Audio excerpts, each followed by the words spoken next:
আজকের ঐতিহাসিক জুলাই গণ অভ্যুত্থান স্মৃতি জাদুঘর ভবিষ্যতের প্রজন্মের সামনে তাদের পূর্বসূরিদের সাহসী ইতিহাস যেমন তুলে ধরবে, অপরদিকে তাদের সামনে উন্মোচিত হবে বিতাড়িত ফ্যাসিস্টদের মুখোশ।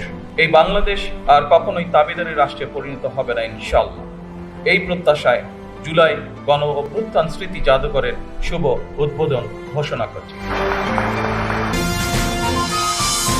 কেটিভি বাংলা, বিশ্বের চোখে বাংলাদেশ।